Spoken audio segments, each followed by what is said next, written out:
नमस्कार, मैं हूँ निखिल। रोडियो पॉडकास्ट में इस वक्त हमारे साथ जुड़ गए हैं आहोर के विधायक छगन सिंह राजपुरोहित।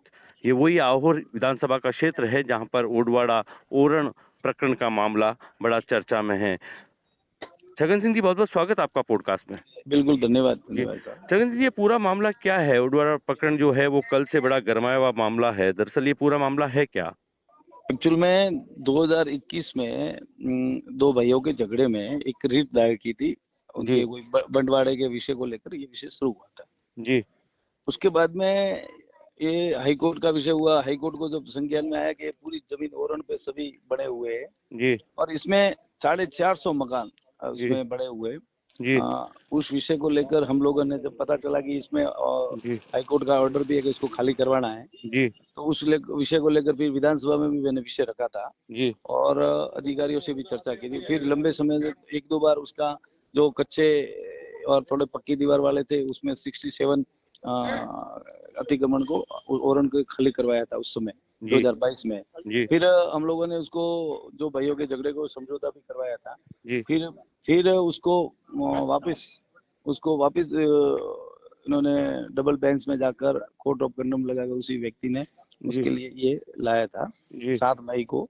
जी। और उसको लेकर जब पता चला कि 16 को ये इसको पूरी तरह से ओरण को खाली करवाने वाले, जी। तो उसमें जानकारी हमने अधिकारी से बात की तो उन्होंने कहा हम जो मकान बने हुए जिसमें लिविंग एरिया है, जो लिविंग लोग रह रहे उस जी। मकानों को हाथ नहीं लगाएंगे, पक्के जी। मकानों को, कच्चे मकानों को।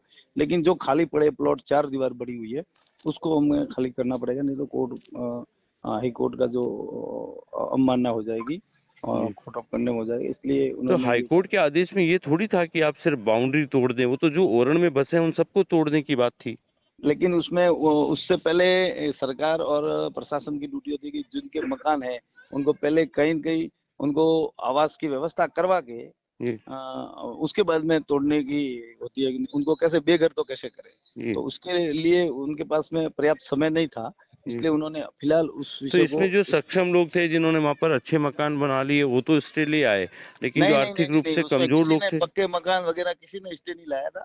जी। मात्र 20 लोगों ने उस पर स्टे लाया था। इस 20 में से 15 लोग तो मतलब कि एक वो कमजोर वर्ग के थे, कमजोर श्रेणी के थे जिसमें जी। आर्थिक रूप से, जी। और 5 लोग थे उसमें से। लेकिन वो स्टे के लिए किसी का वो नहीं था। अभी फिलहाल स्टे लगाया था और जी। आज सुबह तो सभी पर पूरे पूरे उस खसरे पर पूरे पर स्टे आ गया है। जी। वो उधर कल ऐसा विषय हुआ तो कल हम माननीय मुख्यमंत्री जी से मिले थे जी। और मुख्यमंत्री जी ने इस पर तत्परता बताते हुए अधिकारियों से बात करके जी। लीगली इसमें क्या मदद कर से उस विषय को लेकिन लेकर। छगन सिंह जी कहते हैं ना कि ओरण की जमीन में यूं बसावट होती गई जो कि नियमों के खिलाफ थी, तो जब तब क्या आपके जो मैं प्रशासनिक अधिकारी हैं वो इसमें सचेत नहीं थे कि ओरण में मैं कैसे कब्जे मैं हो रहे हैं, मैं बिक रहे हैं?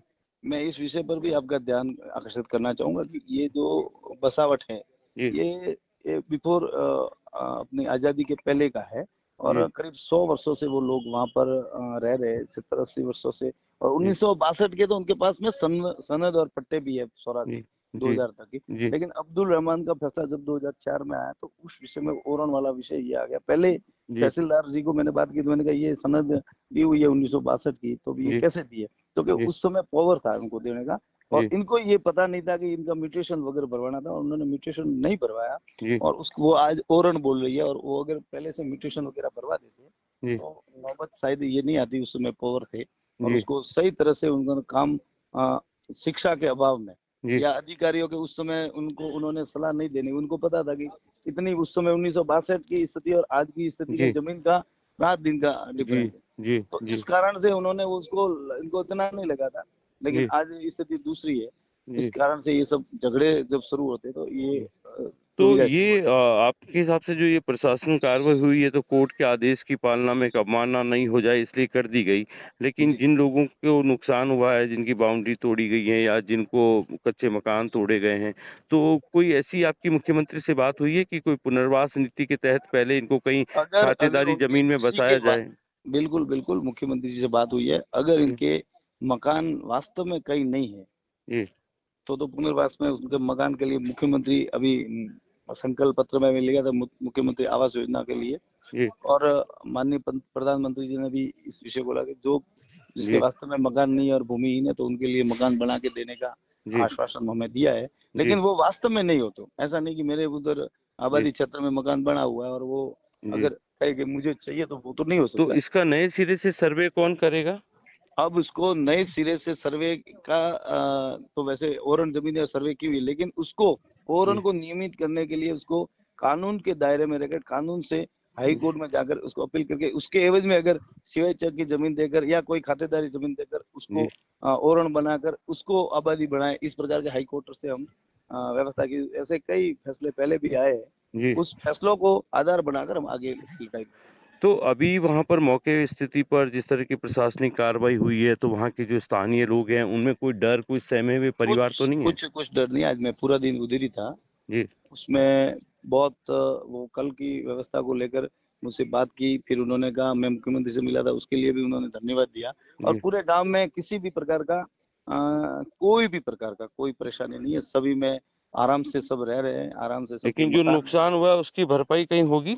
जो अभी तो नुकसान नुकसान हुआ की है जो भरपाई मैंने बोला है ना, अगर वास्तव में उनके परिवार के कहीं रहने की जगह नहीं है, तो उसको मुख्यमंत्री आवास योजना के तहत मकान बना के देने का। लेकिन मैं ये कह रहा हूँ कि अगर नहीं है तो, जी, लेकिन जिसके बने हुए मकान वगैरह उनके, और मैं ये कह रहा हूँ कि किसी का भी कच्चा मकान भी नहीं गिरा है, सिर्फ 4 दीवारी उनकी गिरा है, जहाँ प्लॉट पड़े होते हैं, जी, तो बड़े जी, बड़े प्लॉट है उनको, जी। जिनके मकान है उनके किसी भी प्रकार की कोई जी, क्षति मतलब नहीं है। प्रशासनिक व्यवस्था में ये तो रहा है प्रशासन की इस पूरी कार्रवाई में किसी को नुकसान पहुँचाने की मकसद और इरादा प्रशासन का नहीं था। हाँ, जी, प्रशासन ने वैसे नुकसान पहुंचाने के, उनका भी पता है कि आखिर में जाएंगे कहाँ, अगर नुकसान पहुंचाएंगे तो जी, प्रशासन को पता है जी, कि वो भी तो कहीं न जी, कहीं जी, जीवन यापन कहीं का कर रहे खुद भी, तो जी, उनको देखकर ही पता चल जाता है कि ये जाएंगे कहाँ। ऐसे जी, किसी का मकान बना हुआ है, तो कैसे एक अपन तो घोंसले के तरफ भी, पक्षियों के घोंसला जी, होता है, उसको भी कभी घर में बैठ जी, जाता है, तो उसको भी घोंसला तोड़ने की जी, जरूरत नहीं करते, तो ये तो जी, बड़े मकान बनाए हुए, जी, कोई ऐसा कोई विषय नहीं था। जी। लेकिन मीडिया में बहुत ज़्यादा उसका हाइलाइट हो जी, गया क्योंकि उसका। मीडिया में जिस तरह का ख़ास तौर पे सोशल मीडिया जी, में जी, जिस जी, तरह जी। की रोती-बिलखती जिसके जिसके घर माँ-बहनों को चारदीवारी दिखाया तोड़ के गया। उनको पता है कि अगर थोड़ा मतलब कि ये करने से, अगर क्योंकि वो भी दीवार भी बनी होती है, 8-10 लाख की दीवार बनी होती है, जी, उसको थोड़ा रोकने से जी, अगर रुक जाए, तो वो प्रयास तो करते ही, हर मानव करने का जी, प्रयास करता है। जी, और वास्तव में वो पुराने कब्जे है, पुराना उनका जी। क्षेत्र है। हम प्रयास करेंगे उन सबको, तो राजनीतिक तौर पर संरक्षण मिलेगा वहाँ के लोगों को? बिल्कुल, राजनीतिक क्या, सरकार की तरफ से संरक्षण मिलेगा, सरकार उनके साथ में है। जी, और उनके लिए जो भी मदद कानूनी दायरे में रहकर जो भी मदद होगी वो करेंगे।